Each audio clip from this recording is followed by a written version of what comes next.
So I started DJing about 9 or 10 years ago, let's say 2009, 2010. And actually, I mean, to rewind, I actually never even wanted to be a DJ. In fact, I specifically did not want to be a DJ. I was part of dance music culture. I was throwing parties, and I was actually VJing. I was doing visuals for parties. Where was this? This was in San Francisco, and I remember loving DJing as an art form, and the culture around it. And I would listen to the individual tracks alone at home.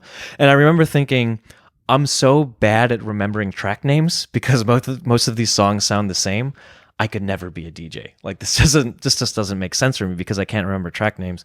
And then eventually, I had started collecting vinyl just for fun. I didn't even have DJ gear. I just had a regular belt drive turntable, which is the type of turntable DJs don't use. And I had, through a few interesting circumstances in my life, I had inherited a very large collection of vinyl, which was mostly house and techno records. And he also included DJ gear. And I figured, okay, well, I have all these house and techno records. I have these 2 turntables and DJ gear. I might as well learn how to mix these records because I have all this stuff, And then friends would come over. What is the name of the person who gave this to you? Isaac Dietz. He didn't give them to me. I actually purchased his collection. Okay, well, cool. Well, let's give a shout out to Isaac. Isaac Dietz is really, me purchasing his record collection was what sparked the whole thing, which I didn't even want this thing to happen. I mean, I'm glad it did, but so friends would come over and I would spin records in my living room for after hours or pre-gaming, pre-party, and then one friend said, "Oh, do you want to take this club gig? I'm doing a night here." And then gigs and bookings just kind of started happening after that. I'm like, okay, well, people are asking me to play. I guess I'll just keep doing it.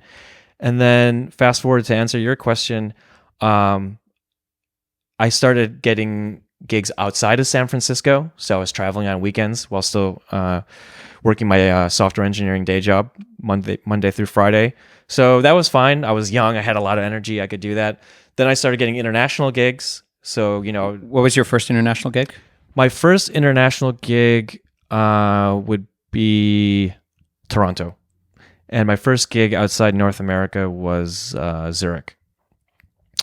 And then my weekend trips were much farther away. They were in Europe or they were in South America. And then I would come back into work and still hold it together, but I'd be pretty tired from doing these trips.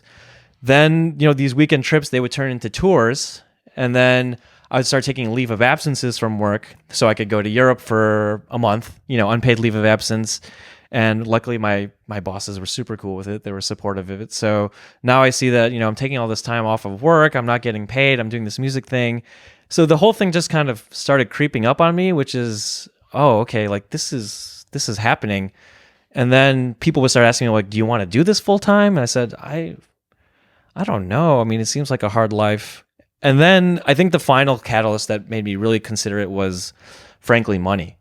I realized I was making just enough money from DJing to break even on my expenses, to cover my rent, food, basics. And then that's when I actually really considered the question, I could logistically and financially do this full time.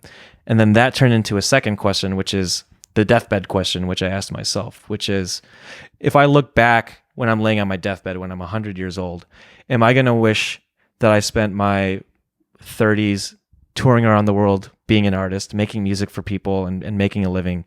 Or am I going to wish that I continued to do another 10 years of writing code at a computer?